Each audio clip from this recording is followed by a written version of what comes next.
Right, hello everybody. Hi, I'm Richard Garriott. Some of you may know me as Lord British. I truly thank you all for coming out today. With me, by the way, a brief introduction, though I'll do a little deeper introduction as we go on. Next to me here is Mr. Chris Spears, the technical director and has been operating really as the project director for Shroud of the Avatar. And on his right also is Mr. Star Long, that some of you may have seen the press release that went out yesterday. Star is also known to some of you who played Ultima Online as Blackthorn. He was the producer and director of Ultima Online, and the person I give the biggest credit for Ultima Online, Mr. Star Long, as well joining us. So thank you.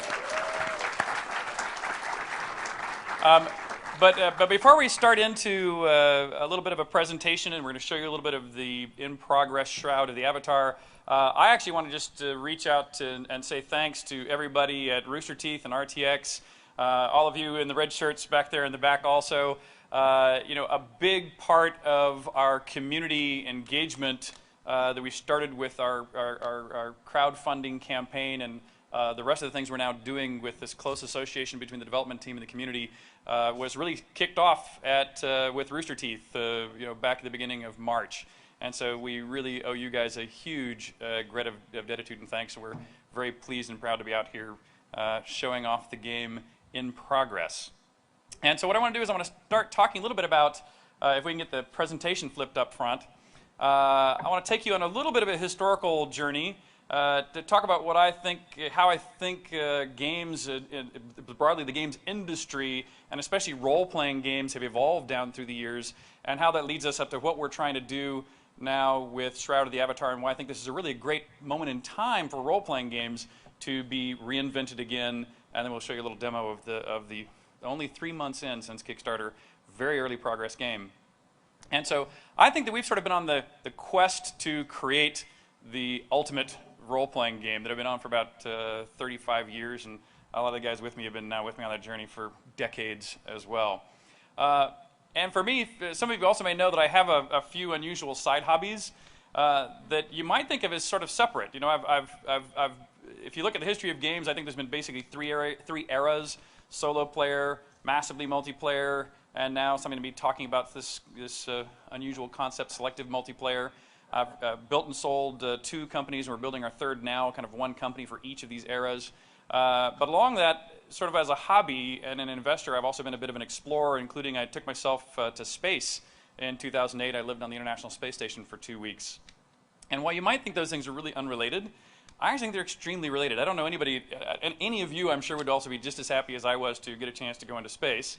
And I actually believe that exploration of virtual worlds and explorations of the real world are equally fulfilling. And I find that going out in the real world, and whether I'm exploring a real world or exploring somebody else's virtual world, it inspires a lot about the creation of the virtual worlds that we create. And as I mentioned, I think there's really been 3 grand eras. If you look at the 80s and 90s, it was largely dominated by solo player games. In fact, before the internet, largely all games were solo player. Then with really in 1997, a game that Star and I worked on together especially, along with a obviously very talented team, Ultima Online sort of ushered in the massively multiplayer era that dominated for the next decade or so. But I think now we're kind of at a new juncture, and while I'll make some arguments here in a minute as to why I think the time is ripe to go at least somewhat beyond the traditional MMO and produce a new kind of role-playing game. And if you go way back to the back, by the way, my first games I wrote actually in 1974. That was the same year as the paper game Dungeons and Dragons was written, and I happened to find myself at a school that had one of these teletypes that you could program on, and no one else in the school knew how to use it, so that became my foreign language. I was learning BASIC, and produced a number of games on this machine even before personal computers. And then, as I noted earlier, for solo player games, we started a company called Origin. The last game we did as Origin was really Ultima Online, but since at that time EA didn't really think MMOs were a big deal, they didn't really want to make any more, and so we split off, formed a company called Destination Games, which became part of NCSoft eventually, to make massively multiplayer games. And now we've started yet another company because we now have a kind of a new interpretation of where we think role-playing games can go with Portalarium. And if you look at those three eras, other than the obvious part of solo player games you play by yourself and multiplayer games you play with other people, I think there's some other important things to say about it. In particular, solo player games, in the 80s and 90s, you would generally pay about $50 for the game. The game would come in a box. The games were usually fairly complex. You had to install. I was looking at somebody's, who had those 3.5-inch discs on an Ultima, which Ultima was that? Underworld, yeah. An Underworld in like 5 discs, to where the probability of one of the discs being bad was actually 2%, I think, per disc. So by the time you installed 5 of them, the odds of a failure were pretty high. And so to really run a game back in those days, you had to be a bit of a computer nerd. And computers were still pretty expensive back then. And so no surprise that the market was limited to about 1 million people. Was a good selling solo player game, sold to 1 million or 2 people. But it still had a hardcore fan base. It was still a good business up until we discovered MMOs. And during that solo player era, that's when I got started with the Ultima series. I think I can make a good case that the Ultima series was sort of helped really drive the definition of role-playing games, at least some part of it, down through those 2 decades. And that brought us up to that second grand era, the massively multiplayer games. And what's interesting about massively multiplayer games is they're actually harder and more expensive than solo player games. You not only had to pay $50 a retail, but you generally have to subscribe for $10 or $15 a month. And they're more complex. Their user interfaces usually have a lot more junk on screen at any one time. So the learning curve is higher. But they actually reach a broader audience. Instead of just selling to ones of millions of people, MMOs now sell to tens of millions of people. And that's in spite of that higher barrier to entry. And so the only real explanation, in my mind, can be of the power of playing with other real people. It's so much more compelling to play with other people than just alone that people are willing to suffer through more cost and more difficult play. And during this era also, generally speaking, you would still buy games, if not at specifically a computer software store, through still physical goods largely, even if you got it through someplace like Amazon. And it's funny that for those of you who are familiar with Ultima Online, which I know a bunch of you are, our pet name for it prior to it ever coming out, we called it Multima, Multiplayer Multima. And so I can't remember when it switched to Ultima Online exactly. Do you remember? So it's still pretty early in the development. But as some of you know, that's still to this day the longest running MMO. It still has a couple 100,000 people that play it to this day. And that sort of brings us over to the third era. And my case, it goes like this. I say, look, at this point in time, most people already are now to the point where you don't really need the physical goods. I mean, other than the cloth map and things I know I want to get in your hands. But I mean, you don't need to go to a retail store. You don't need to buy it in a box. You want to be able to just download it. You generally want to be able to at least try it for either free or for some relatively modest cost. Once you know you really like to play it, I don't think people are offended by ultimately paying for their entertainment. But as long as you are downloading things and getting a chance to at least taste them for free, it also means that they can't be that complex, because if the instructions are too hard, if the installation and the process of getting your character started are too hard, and you've not invested anything up front, your tolerance for that pain is much lower than it was in the MMO era. And so I think a lot of the free-to-play MMOs that have been flooding in the market are exactly the wrong kind of game for the future. I've played tons of them myself. They all look beautiful. You spend, the first hour creating your character, the second hour in a town outfitting your character, and then you see the same old exclamation points over everybody's head, and you get the same quests, and you go out on the level 1, mining fields that are just outside the town, and you wash, rinse, repeat. And after investing 3 hours or 4 hours into something you didn't pay for, and it does look good, but it's not any better or any worse than 15 others that you've played in the recent months. And thus, I think, is causing this stagnation and failure in the market of a lot of the recent MMOs. But there are some things, though, that have come out recently that I think can save the day, so to speak, for what you used to call massively multiplayer games. One is that you still love to play with other people, but more particularly, you love to play with people you know. You love to play, while it's fine to see strangers and you want to meet new people and you want to be able to engage both friendly-wise and with unfriendly behavior with strangers, you want to make sure that your actual friends are there all the time. And your actual friends aren't necessarily going to be logged on at the same time you are. And so you also want to provide good asynchronous gameplay features to make sure that you can visit your friends' houses or their shops or other things in the game to make sure you can support each other even when you find yourself not online at the same time. And if we can do those, we can wrap those into one game, and we can provide the solutions to these problems, I think now we can get to an even larger audience than we had before. In fact, I think that, we go from tens of millions that potentially we're getting into the hundreds of millions if you look at the number of gamers we now have globally that are willing to play games. And that brings us over to Shroud of the Avatar. And in particular, we're inventing a new way of organizing people in the game that we're still looking for a better term for, and we're credited rightly or wrongly with inventing the elegant term MMORPG, and hopefully we can come up with something a little better than that, a little less of a tongue twister, less of an acronym. But my acronym du jour is Selective Multiplayer. And what I mean by that is, if you think of most MMOs, one of the first things you have to do is you have to decide what shard you want to play on. But the problem with shards is that all of us, even in this room, have some kind of continuity of the connections between us that really mean if you ask who is a friend of who, you'll eventually get to everyone in the whole room, that we all have connections to each other. And so no matter how you put people into shards, you are sort of by definition splitting people, and some people are going to be on that fence where half their friends are in one shard, half their friends in another shard, and they have to decide which of these they're going to live in. And even games allow you to transfer with some pain from one shard to another. You can't really constantly be playing with the people who you really want to be playing with, which is mostly your friends.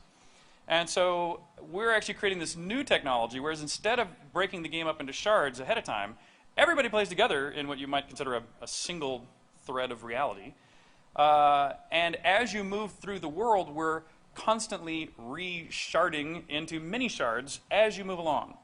And so what that means is we're constantly trying to group you into the map areas that have people you already know in them as the first other people in that map. Now, there'll still be plenty of other strangers. We're going to fill it up to its capacity because we don't want to waste the servers. But as you move, we're constantly grouping you in real time closer and closer and closer to the people that you already know. And so we think with that system, we'll get the best of what you might think of in like a first-person shooter where you create an instance for just you and yourselves. It'll have the best aspects of a true MMO in the sense of it's still going to fill to capacity with strangers for you to bump into and meet and fight or share adventures with. And so in any case, we think that as a basis, that's going to let us all play together in one virtual world in a very seamless way that, of course, we have to prove it. But it is our assertion, our belief that this will usher in a new kind of basis for role-playing games. Pardon me. Another one of the key things we're doing differently here is the close partnership we have with all of you. I got to tell you, back in before March, when we were thinking about going to the public for everything from funding, funding the game, and through allowing the community to participate in the creation of art and design and even code if as desired, it was something we looked at with some trepidation. How would we manage it? Would it be successful? Would people be interested? And it was one of those junctures where you're going, look, okay, we're either going to have to go find another big publisher, and if we do, we've sort of done that twice. We know that story very well. We know it. We know what the good aspects of it is. It's deep pockets. They're there to support you as much as you need. But we also know it comes with, it's their money, so they'll have lots of strings attached to it, and their belief about what the game should or should not be will be different than ours, and it will be different than yours. And we know that from repetition that that's the case. And very fortunately, when we ran the Kickstarter, those of you who are already backers, by the way, I thank you very, very dearly. It now means that we don't need to go and find money from one of the big publishers. And now that we've started a relationship with you, it was fascinating that even at the beginning of the Kickstarter, we immediately started getting feedback as we were putting up all of our ideas. And a lot of the ideas that we get feedback on, either people were already proposing ideas that were better than we had originally put down, and there were people who might say, hey, I want you to do something different than you put down, or might be critical of some of the first stuff we put down. And starting the very first week of the Kickstarter, we began to evolve the design with community involvement. And we went beyond that. We then realized we had such a much stronger demand than at least I would have guessed for people who said, look, I want to submit art, I want to submit music, I want to submit storylines, and really participate much more deeply in creating in the creation of the world itself. And of course, we're creating this world for you. And those of you who've played in Ultima Online especially, you understand that, as much as we might like to think that some of the code base is ours, it's your world. I mean, if we don't make you the world you want, we won't succeed. And ultimately, all the details are going to be in your hands anyway. And so giving you as early access to be able to make those kind of contributions as possible will just mean that we're going to be much more successful in providing you what you want, which is good for all of us. And as a case study for that, here is a guy that we know in-house, at least I only know him as the Hairy Man.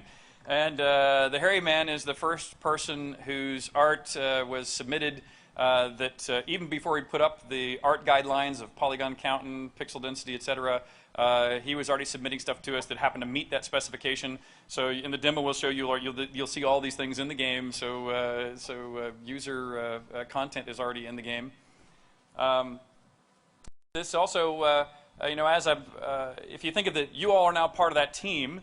Talking about a couple other team members, most of you who have been following it already know this, a guy named Tracy Hickman, one of my good dear friends. He is a writer who was the co-author of the Dragonlance series. He also, if you go on YouTube and you Google or you search for Apogee of Fear, that is a movie that I filmed on board the International Space Station. It's actually the first science fiction movie ever made in space. And Tracy Hickman wrote that film for me, and then him and his sons edited it. And in any case, you'll either find it hilarious or you'll think of a complete idiot. So it'll be up to you to decide. But he is now joined us as the chief architect of the main story within Shroud of the Avatar, and I couldn't be more pleased to have him on board with us as a project. The other person who I already introduced briefly, Star Long, who again, for those of you who played Ultima Online, know him as Dark Star. And as I mentioned, he was the character Blackthorn in Ultima Online. But I got to say, Star he joined us at Origin when he was much younger. We were all much younger. I heard. In fact, I had forgotten the story you told earlier about how you answered the ad in the newspaper to become a QA tester, and which is kind of the classic way to get into a computer game company. But by the way, this guy's rise through our company was meteoric. I think he went from QA to being a project lead in QA to joining the Wing Commander team, I think, first. Or what other projects? No, it was you.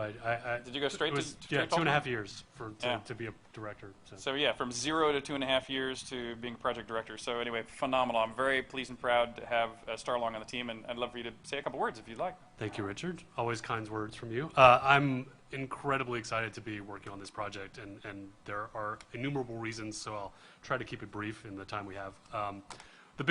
For me, multiplayer games are the best expression of games in general. If you look at the history of games, like the very first one we know of is this ancient Egyptian game. It was a form of backgammon, and it was a two-player experience. And to me, games are social experiences, games that you play with your friends, your family, other players.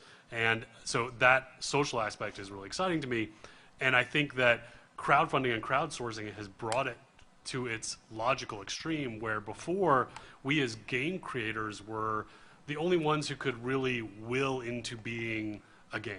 That was what we did, and now we're at a point in the industry where you as backers and co-creators as crowdsourcing, you also can will these things into beings, and games that you want and products that you want, that you decide, I want this thing, and I'll help make it and pay for it before it even exists. And it's just this incredible time and opportunity that we all have, not just as game creators, but you as consumers as well. So and to get to work on a project, with my old friend and colleague Richard, that is deep in that, and really exploring those boundaries of what it means to be a social game, what it means to be a multiplayer game, what it means to make a game with the community is just incredibly exciting. Thank you. And now, last but not least, I'm going to reintroduce Chris here, I think, on the next slide, if you'll advance one for me.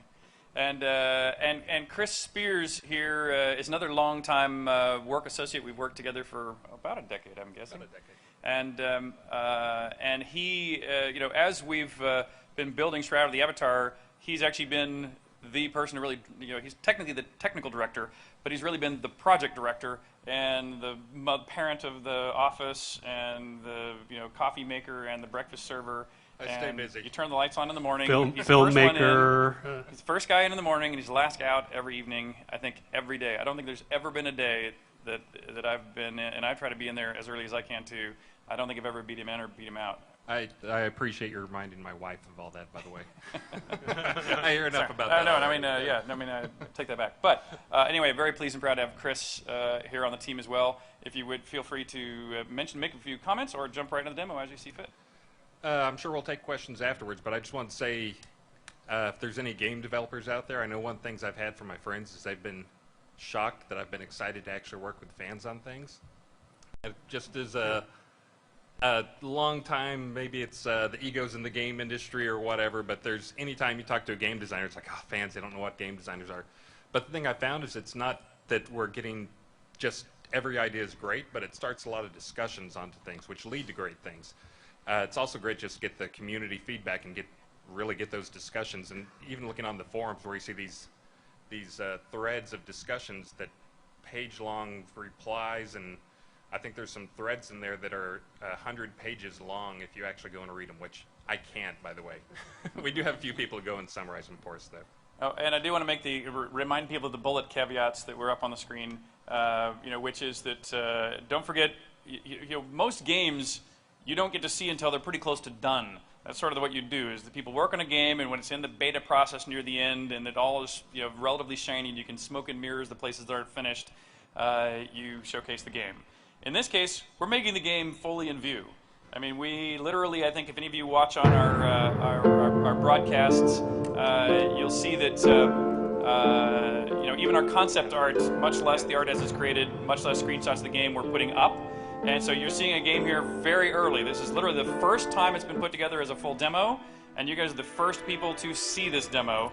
But please understand that that's what you're hearing. You're seeing a game 3 months into production.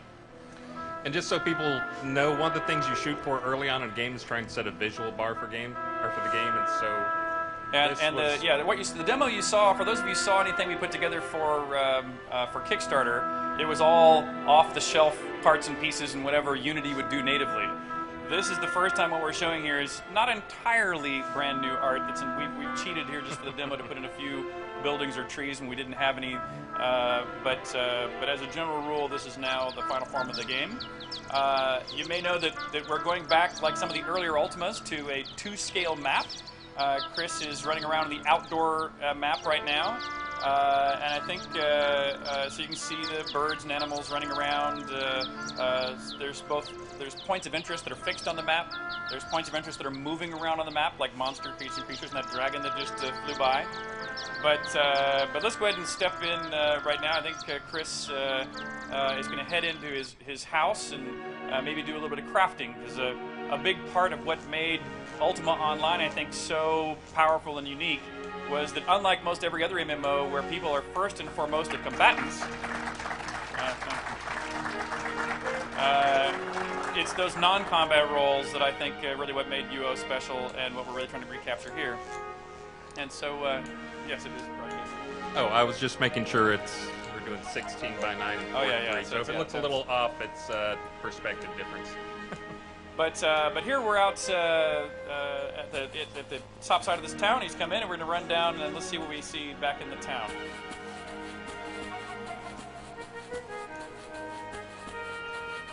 And as we come into town, there's a tavern here on his right, Fire Lotus's Tavern. For those of you who've been following us in our blogs, you saw that being drawn in real time. We'll go back and visit Fire Lotus's Tavern here in just a minute.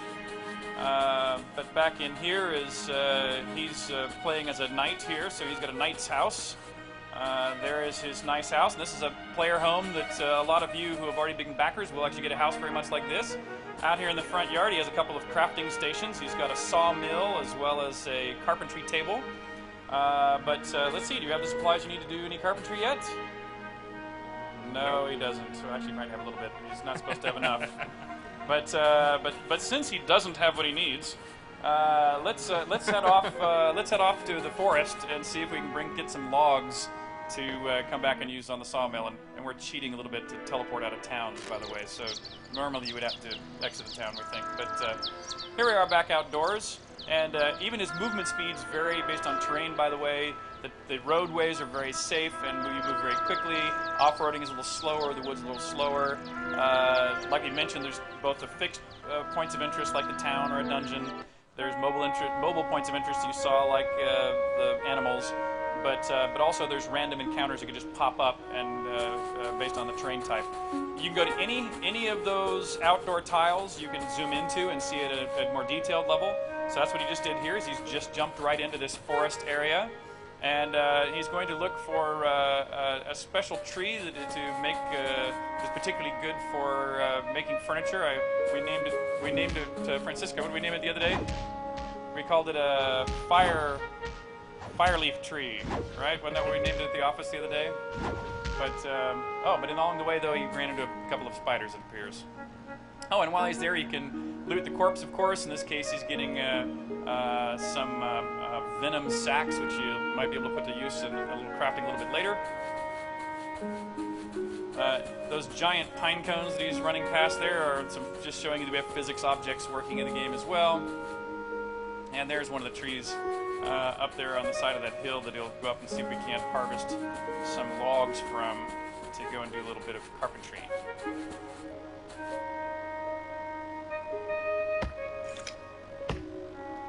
And sure enough, we got a little bit of wood off that tree. If he wants, he can see if he can harvest some more.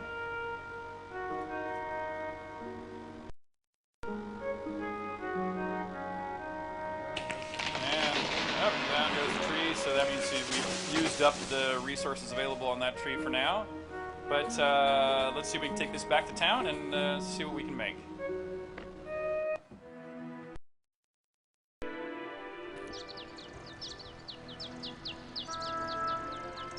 And in terms of the fans getting involved, I just want to point out, if you saw the earlier demo and the outside looks different and is controlled different and very different, we had a fan who actually made a video who kind of prototyped Dom John, who actually is one of the space bards who made one of the videos that actually we'll probably show here at the end. But he sent a video prototyping of what he thought would be better, and we actually integrated a good chunk of what he sent us in terms of it behaving more like it does inside the towns and being able to scroll the camera around and move things around.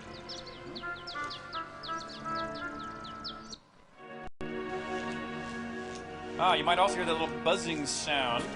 That's the Tesla tower that's over there. So a lot of the major cities that happen to be near easily available energy sources, falling water up in the top mountains for wind, geothermal locations, we're allowing those cities to offer a little better protection than some who don't have that level of technological advancement, shall we say. And so this town is, relatively speaking, free from invasion. The overrun of towns, including the ones where you live, is actually a big part of the storyline of this game, so real estate in this town might be a little more costly than some others. But here we're going to the sawmill. He pulls out a log or two on the sawmill, and by the way this works is, you notice he's not going to a recipe or a spell name or anything else. He's not going to a list of skills in his inventory. He's just putting out the ingredients that he thinks he would like to use in operating the equipment. So if you think of it, if you actually know the recipe, you should remember that, okay, if I put logs on the table, I get some boards. If I put boards on the table, I get some dowels. And then it's up to you to use the devices to create the subcomponents that you need in order to be able to make the new pieces. So I think he's gotten what he needs here off the crafting table. Off the sawmill. And now he'll go over to the carpentry table. And now with the carpentry table, he happens to, at least if I remember correctly, it takes 2 boards and 4 dowels to make a chair. And so he puts 2 boards and 4 dowels out on the carpentry table. Puts it to work, and he gets one little tiny chair stuck over in the corner, but you get the general idea. And so now he can take that chair back, and let's go explore his house, and let's see where we want to put down a chair and what the best place to have a sit might be. And by the way, since this is his house, you can redecorate everything you want, anywhere you want, not only within the structure of your house, but within the boundary of your owned property. So your ownership is a lot, and so that way you can put things in the garden and flags or totems or whatever you might want on the inside or the outside. And then as you move things around, I think he's got a chair there in the scene, and so we already have it to where you can redecorate as it is, and he can just in 3D push things around on the floors, the walls, as would be appropriate per item. But let's go back up on the top and just take a look around, and you can see through this town some of the different kinds of houses that people have. And I can see let's see, is there a wizard's tower over there somewhere? There's a wizard's tower. And there's a druid's house around somewhere else in view on one other side. But at least a few of the fun new forms of housing are beginning to go in as well. And here you can put the chair out, wherever strikes his fancy, and go have a seat. I don't know if, for people who've played Ultimas, even the earlier Ultimas, sitting in chairs was always like one of the holy grails. It was always hard to do, especially in tile graphics. Man, it was really hard, and so sitting was always a big deal for me. I mean, I know a lot of games do it these days, but you don't know how much I struggled to make sitting work in those early games. Okay, so let's go have a drink. We did some hard work building the chair. It must be time to go visit the tavern and quench our thirst.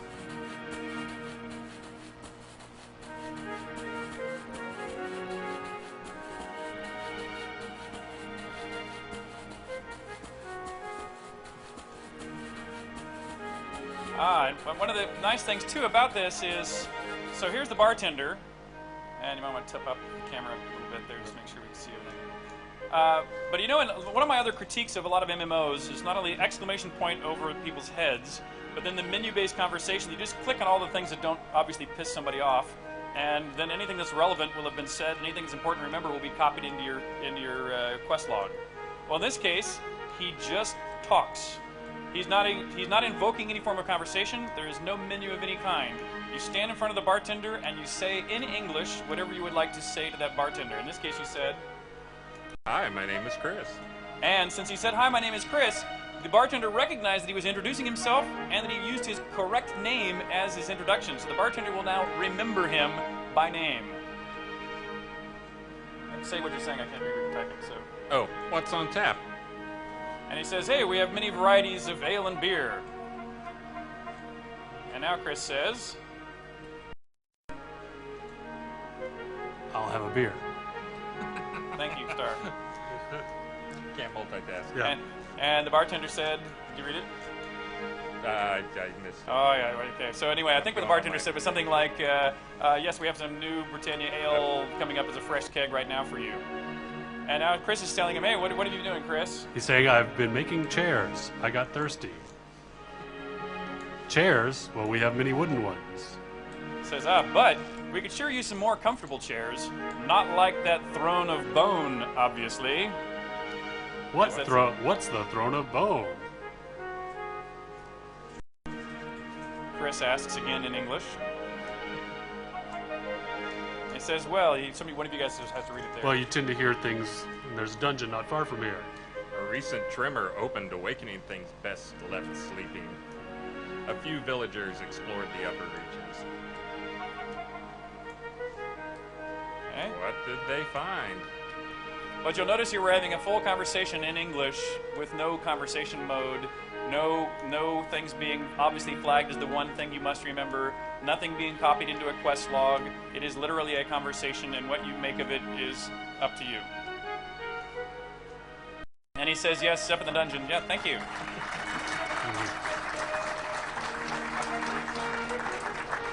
And so now... Said cool story, bro. And so basically the bartender says, hey, if you happen to go knock off that old lich, people around here would probably be very thankful. And so basically you've been told you've sort of been sent on a quest. But again, it's up to you. So in this case, let's go see if we can dispatch that lich and find that throne of bone and maybe bring it home and call it our own.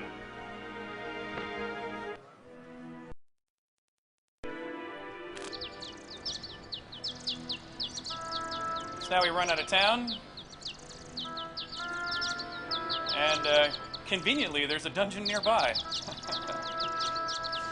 Watch out for the wolves.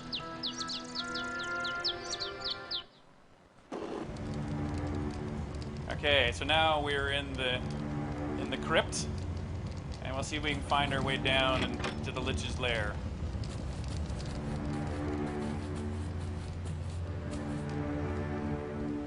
And down here you'll see a variety of physics objects. You can kick the skulls around. You can open up all the different sarcophagi, see if you can find any items to loot or some other monsters jump at you. So you get a little bit of extra armor bonus here.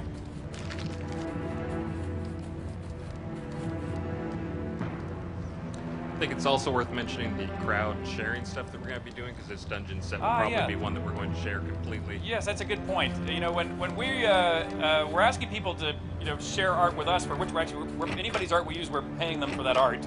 But we're also doing the reverse, which is we find that when we go look through, for example, at dungeon sets, it's actually pretty hard, even in looking at 3D asset stores, to find really good, complete modular dungeon sets that we think are at the professional level. And so anything that we're having to go build because we can't get it crowdsourced, we're going to put right back into the community. So we're sharing our art back to all of you as a thank you for people also sharing art with us.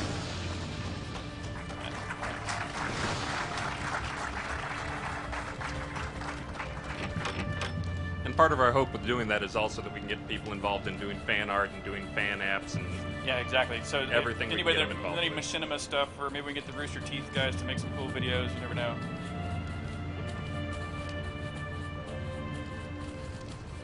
Watch out! I'm gonna run by these guys as we're running along here. Yeah, so he's gonna zip through here at a fair clip, but obviously you can see there's plenty of combat. Oh, that was one thing I meant to mention about combat. We actually have this is combat version 1. Stand toe to toe and hit each other till you're dead. That is clearly not the concept we have for combat. Oh, and this is a puzzle that we ought to mention here too, by the way. This is again just an example of the puzzle solving we want to make sure we put into all of the scenarios of the game. This one is a puzzle where you have to turn all of these torches to red from the more sinister blue, and if you go around and you do it in an efficient way, or not. So he's going to try to, each time you touch one of the torches, it turns some of its neighbors to various colors, and we'll see if we can't figure out how to. What you did, you got the door open on the far end of the room, but also he's now being attacked by the guards. But the combat that we're developing, oh, that's another very important thing to point out. Most MMOs, you see a lot of user interface on the screen. And you notice that the majority of this demo, you've seen effectively none. All you've seen at the bottom is usually your hit points and mana bar and an experience point bar underneath that. Now, while he's in combat, you see a little bit of a shortcut bar along there, but nothing in the shortcut bar yet. But that's our whole intention, is that nothing is on the screen unless it is absolutely necessary. We're trying to completely make the game as devoid of UI as possible. And thank you.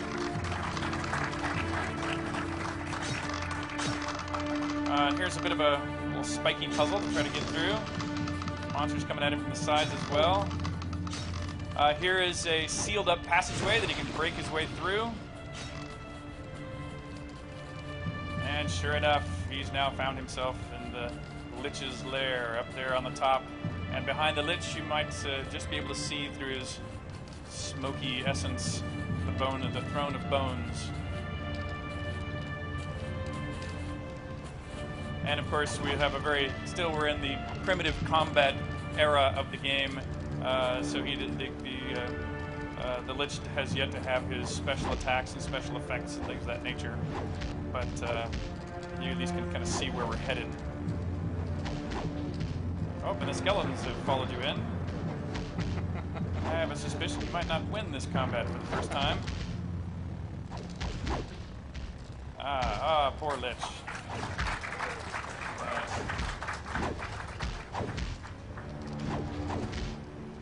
And by the way, for carrying things home, like perhaps this bone of throne that you might find up the staircase here, all items we're doing encumbrance and other things with them. We're trying to keep it as streamlined as simple, large, medium, small, and giant objects.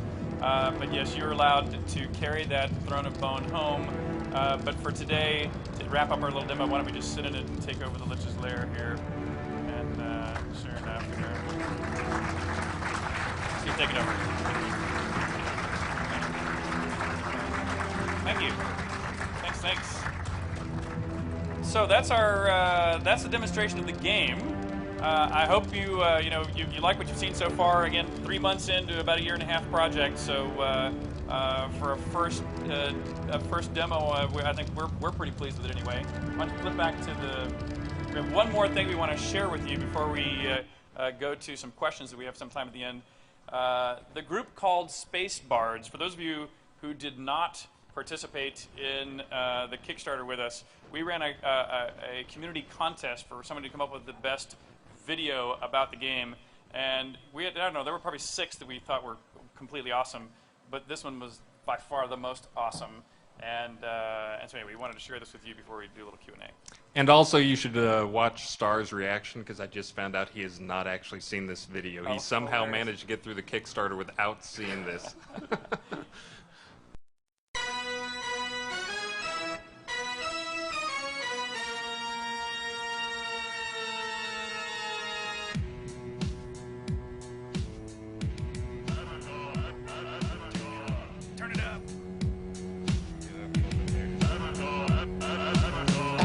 Wake up, rise from your slumber, a new game coming out, lightning and thunder, it's Lord British, he's back in the thick of things, cause the current trend of games is sickening, call 'em modern Black Ops, Battlefield garbage, sitting here, my face redder than the Guardian, Shroud seems cool, EA isn't part of it, maybe it won't come out half avatared, now it's kickstarted, everybody asking more questions than a gypsy in a wagon, haven't played Ultima, you really got to, you only live once, YOLO, not you. Lord British comes, tell the whole world the bells have rung. Grab your club maps, embrace your brain. Shroud of the Avatar's gonna be insane. Lord British comes, tell all your faithful friends to come. LB's back, I sell my soul, just to meet every one of these stretch goals. British, where you been? Did you walk through a moon gate? I'm still with the homies, Shamino and Duplay, still in U7, that's all I wanted to play. Got to say, that's my favorite to date. All started off with a Calibeth, and since we've been waiting with shallow breath. Hear ye, read all about it. LB's back and the Avatar is shrouded, but he wasn't in Britannia, man, or chillin', just waiting for the fans to hand him millions. He's no has-been, he's back on the cloth map, he don't give a giant rat's ass. Aw, snap. Lord British comes, tell the whole world the bells have rung. Grab your club maps, embrace your brain. Shroud of the Avatar's gonna be insane. Lord British comes, tell all your faithful friends to come. LB's back, I'd sell my soul, just to meet every one of these stretch goals.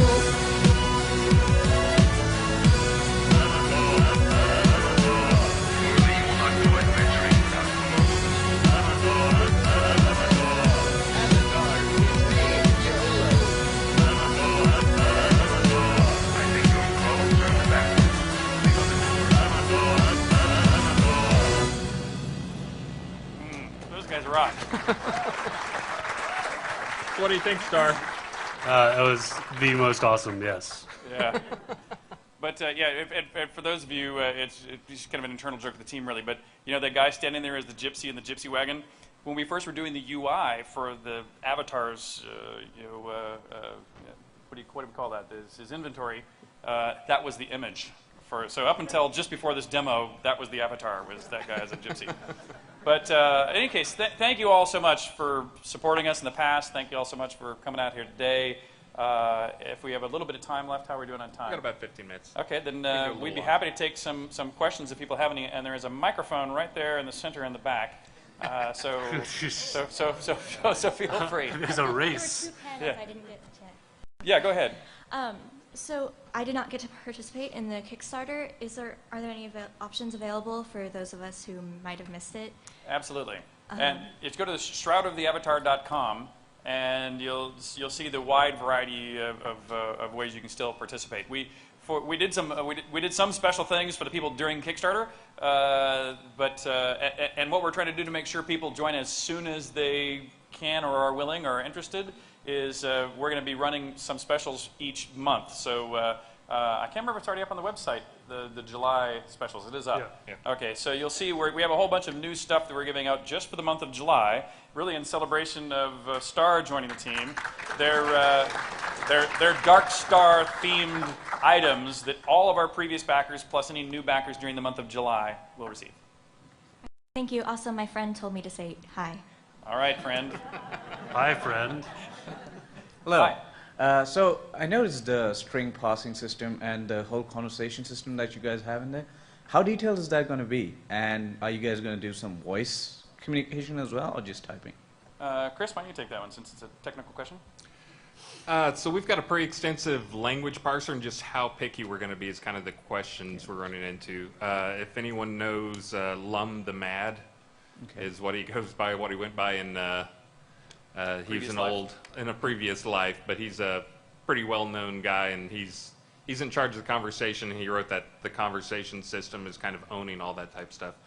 But it should be pretty diverse. I mean, Yeah. the theory is, if you go back to old Ultimas, it was name, job, health, you know, and so he knows they better answer to those. But beyond that, the theory should be anything that through conversation you would get a hint from their conversation to ask about, they better respond to. And so it should be pretty diverse and pretty free-form and forgiving. And they should feel like they have a pretty large library of things that they can talk about. We've talked about it in one of our dev chats, but they have information that's taken from the area that they're in that's all layered on top of what their job role is, which is also layered at the top on, like, you know, city-specific stuff. Wow. And then it's also all tied in with the flag system so that it really can be tied to you and also what things you've said to them. It's not just going to be walk up and say word X and he'll say word Y back. There's really a lot of context to it. So That looked like a really bold move that you guys made. Yeah, it's interesting. You know, we're sort of caught between the feeling of boldly going old school and trying to invent some really new paradigms. And so I think our selective multiplayer is you know, yet to be proven, but I think it's going to really be an advantage to keeping everybody together in the same world. And I think our conversation system also is going to be a new version of old school that I think is going to make people feel like they're really exploring the world, unlike most role-playing games these days, or a lot of role-playing games these days. So anyway, I'm pretty pleased with our direction, and Also, a lot of it's coming from you guys. Also, are you guys looking for engineers? I am an engineer. Absolutely. drop a resume. Drop a resume to this guy. I will. And thank you very much for explaining where the word avatar comes from. Absolutely. I've been trying to tell people that's a Hindi word. Yeah. No one believes me. I noticed that you implemented resource gathering. Are you intending to have a more player-driven or server-side economy? It's going to be mostly player-driven. There's a large amount of crafting involved in the game. We're kind of looking at that as one of our equally important to combat and the adventures and trying to balance the economy. I was just having a conversation with some people out here before, but it's going to be very player-driven. There's going to be most items can be crafted, and it's not just going to be go out and find loot off creatures and bring it back. There'll be some of that, but it's also going to be very player-driven and also locality-based as well. Yeah, I was going to say the same thing, just that almost all of the interesting stuff we think is ultimately going to be player-driven. Yeah, and we've had some really interesting talks actually within the last week, because I'm really passionate about the crafting too, and I want the players, the things they make, to be at least as powerful as anything you could find, if not more powerful or more unique than any items you would find adventuring. And that's one of the reasons as a team we're so excited to have Star back on the team. You know, Ultima 1 through 9, I kind of think we're kind of cool, but Ultima Online and the professional interrelations between crafting and supply and demand still stands as I think one of the best ways that's ever been done. And Star is the guy that really drove that. And so having Star back on the team, I think, is going to really make sure we succeed at that part of this mission way better than we could have before he was stiff-armed into rejoining us. Thanks. Mm-hmm. Hi, there's a lot that I want to know more about this. I'm very excited about what I see so far, but I'll stick to what I know. What I was listening for was, the music and the sound. So far, it seems like it's just MIDI and sound libraries. Will that move to more traditional Foley and, recorded orchestration? or will it be mostly what we've seen right now? You want to answer technically, then I'll answer an art question. So in terms of filling out the teams, we mentioned we just got funded 3 months ago and really just got started in earnest 3 months ago. One of the positions we haven't filled, and we're not sure when we're going to fill it just because it's something that can be put off till a little later, is our audio engineer. So that's something that if it feels like last time it was programmer, art, and bad audio, this time it's just bad audio. We've actually got some real artists on the team. So we'll probably be filling that position. Hopefully that'll be a little more respectable. And from an artistic standpoint, you know, it's interesting.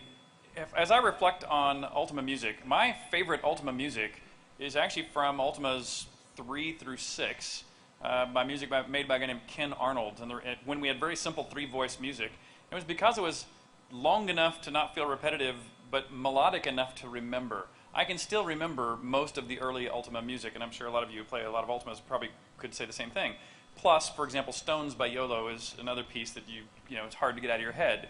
And so, even though I'm perfectly fine to do orchestration, I'm actually less worried about the technology of its delivery as that I am about that fundamental aspect of its of its composition. And so I'm going to be looking for, you know, early Ultima style melodic composition, but we will also be looking for highly detailed Foley work in the actual sound effects of the environment. How rich the environment sounds is a huge part of the suspension of disbelief, and mood setting and things, as you must know based on your question. All right, thanks very much. Hi, I'm looking really forward to what you guys are coming up with. I kind of got on the Ultima bandwagon a little bit late in life. I'm going back and kind of doing all this. So it's really cool seeing all this stuff as it's coming out. Excellent. My question was, I know that's, you're only 3 months into this, but if you started talking about character advancement, 2 examples, like when you're talking about advancing in other games, I mean, the Warcraft model is more numbers, more numbers, more numbers, more numbers. How many numbers did you see? None. Yeah, that's a good point. And on the other end, we got, I guess you could say, the Skyrim one, which is where you got those sets of armors and then you use them for a long time. There's not too much difference depending on what you're wearing. As just you playing the game. I was just wondering, is there anywhere in that scale you guys are trying to sit towards, or you got something else? Well, I can tell you for sure one that we're very much away from, which is the World of Warcraft model. We're definitely not doing the exponential growth of anything. 500 plus strength. And you know, we haven't. Thank you. And we haven't set the fundamental internal numbers even remotely at this stage. But in our discussions, we're definitely looking for something that's pretty flat, and we're also looking for something where you know, while the most important, even we actually don't have, the classes are really more skill based. And so it's not something you have to decide up front. You know, one of my big frustrations of role-playing games in general is that the first hour of decisions you make, which are relatively permanent, if not completely permanent, you make before you've ever even played the game. And so what you look like or what class you want to be, you know, why should I have to answer that question until I'm much further into the game and just let it unfold in real time? And so we're developing a system that it's not quite like the UO system. The UO system was completely use-based. And we're not at least convinced that we want to go, strictly speaking, that extreme, but it's close to that. At least the current trend of the discussion is that you're still fairly open to suit out on any given day to play whatever role you wish to play during today's adventures with whoever you're adventuring with today. And one more quick thing. Are you guys thinking about distribution yet, like through Steam or Origin or something like that, or are you just going to try and self-publish? It's the first time I've heard somebody say Origin to me in that context. It's very, very disconcerting. Very freaky. Yeah, but yeah, for those of you who don't know, our company was called Origin before it was acquired by EA, and then they ran us all off. And so to have it come back as now they're using it as a name for a way to digitally distribute products from our company, it's like, what? But no, we've thought about it. We don't have a complete plan yet. We're going to have to get further along. We're going to stay as independent as possible as long as possible. But in the end, of course, we want to be as widely distributed as possible. And whether that's Steam or Origin or any other traditional or nouveau ways are yet to be determined. All right, but fundamentally, we will allow it to be digitally distributed. We'll also ship packaged goods for cloth maps and stuff. So and by the way, even if you buy it digitally, we'll still find a way to get you the cloth map, and other trinkets. So fear not.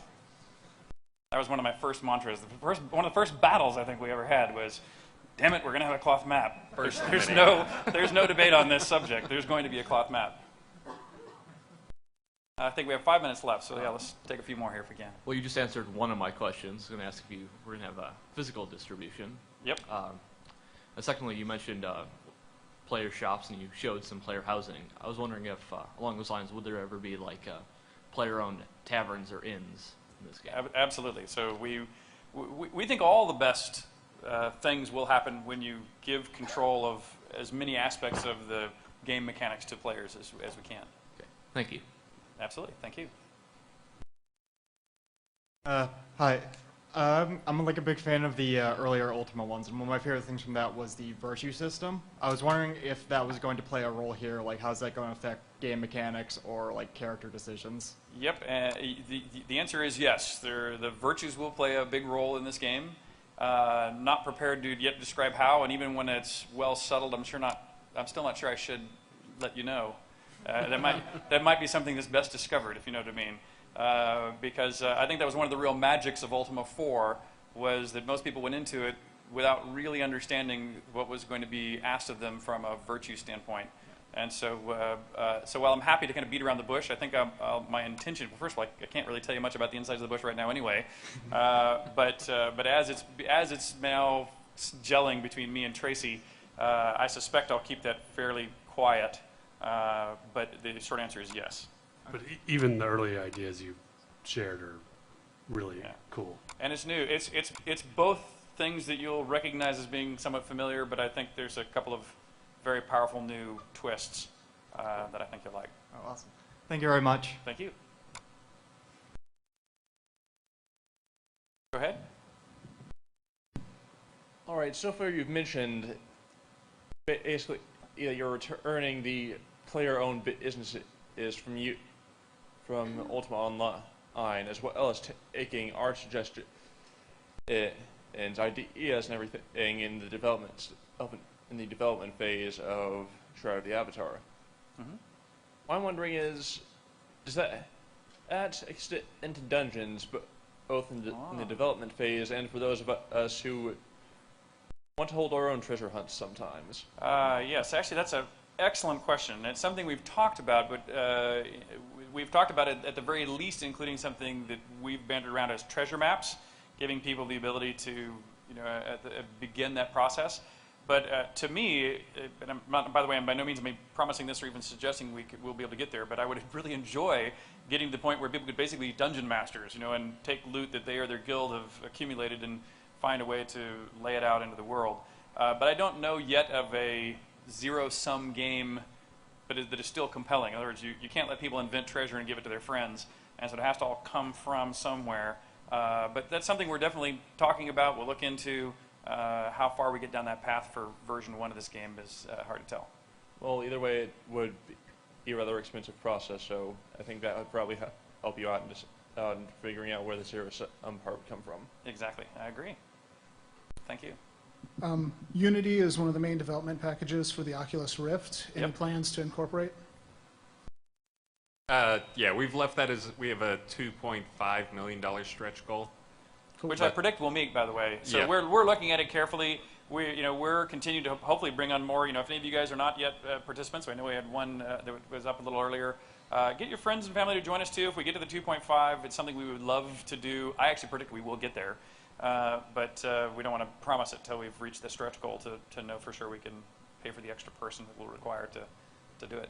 Cool, thanks. Thank you. So I believe I've been playing Ultima since 4, and I've always played a sort of rogue, backstabby, steely kind of character.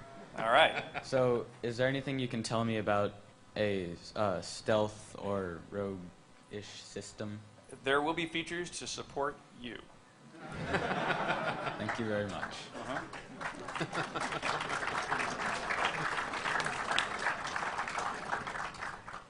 Hello. I guess my question is mainly about item customization, because when I'm playing Skyrim, I forged to suit a steel armor, which I made personally. But it looks exactly like every other suit of steel armor in the game, lest it be in the cold regions or the desert. I'm honestly curious, is there any way to make an armor or weapon your own, like color it, have Yes, symbols? so we're very much with you. The real joy of a piece of armor is making it your own. And so we were actually discussing last night at dinner, tracking the histories of objects. But something we didn't discuss last night at dinner, but we discussed as a team, is how you can add emblems or colorization or other things to make your pieces of armor unique. We think having truly unique items, as you know, the most boring thing in the world would be go to a shop and you see, look, they have 10 generic daggers for sale and 5 generic swords for sale. What you really want to do is take the time to look at the meat and go like, oh, this one is, you know, good for killing dragons because it's already slain the kings of the 12 dragons of the... I made that up. But anyway, you get the idea. So yes, we want to have unique weapons based upon their histories and unique weapons based upon what you've done to forge them. Thanks, I'm happy that at least one developer is on me with that. Yeah, absolutely. Okay, and we'll just take these last 2 questions and we'll call it you 2, and then we'll stop.